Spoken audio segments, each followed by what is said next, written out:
Hey there, drone fans. Rick here again from Drone Valley. In today's quick tip, I'd like to cover the mysterious disappearing pause button on the brand new Mavic Mini and Mavic Air 2 remote controllers. Now, I've gotten a lot of questions about it on the channel over the last couple of weeks, and what that's telling me is you guys are not reading the manual. And I know that's a boring exercise, but you should definitely sit down and read that manual cover to cover at least once. There's a lot of really good information packed in there, and I'm more than happy to cover it on the channel. And to be fair, a lot of the questions weren't where is the pause button, but what does the pause button do? So I thought I'd put a quick clip together just to show you where the pause button is, because what DJI did was actually minimize the number of buttons on both of these remote controllers. So here I have the Mavic Mini and that's the Mavic Air 2.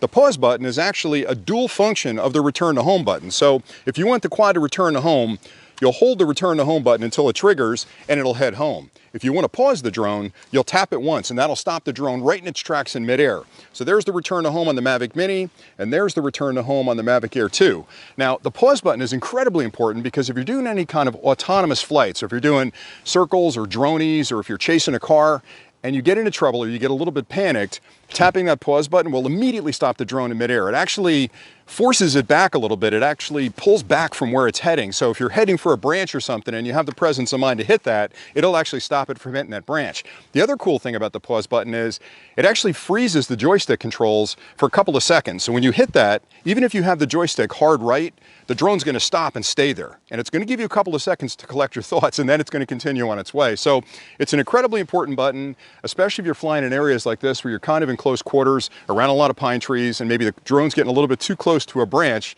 and you want to stop it, hit that pause button. Now, on older drones, that was a separate button and you had to remember where it was. I kind of like the fact that they've included it as part of the return to home button because in my mind now, I know if I want to return to home, that's kind of an emergency situation, I'll hit the return to home button. But the pause button is sort of a lesser of an emergency when I'm flying, that if I need to stop the drone, I can hit the pause button and freeze it in midair. So I'll show you how it works in a second and then I'll come back with some final thoughts, but stay tuned for that.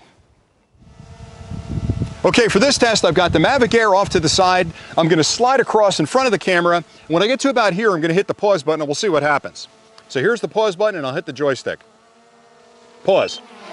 See how it stopped? And all I did was tap that pause button. You'll also notice I still have my thumb on the joystick pushing right. The drone's not going anywhere. And that's a really nice safety feature because the reason you hit that pause button is because you've gotten into a situation that you're not comfortable with.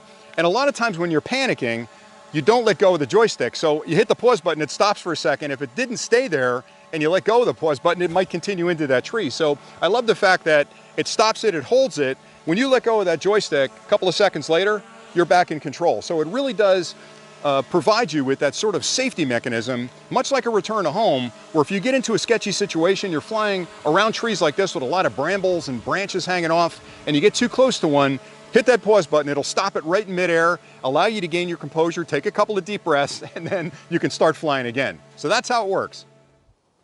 That's it for today's quick tip, and I really hope you're enjoying this content because I plan on doing a lot more of these short form videos where I answer questions that viewers send in about their drones or other high-tech gear they're using. So if you have any questions about anything I've covered today, drop those in the comments below and I promise to get back to you as quickly as I can. Or if you've got questions about a drone you're flying or a piece of tech you're using, send those in as well. I'll do some research and I'll put a clip together and try and answer them for you. Now, it's a beautiful afternoon. I'm out here in the middle of the pines in New Jersey, out in the wilderness. I've got 12 batteries charged in my car, and I can't wait to get that drone up and start flying.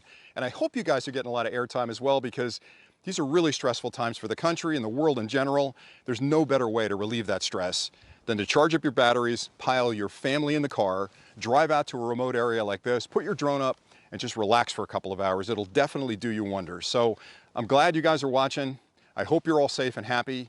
If you haven't subscribed to the channel, please hit that subscribe button down there and join the Drone Valley family because we have so many more clips coming this summer around drones and other high-tech gear. I'm doing comparisons between drones. I'm doing drone giveaways. So it's definitely going to be a fun place to be this summer. Anyway, thank you for the support you've given us so far.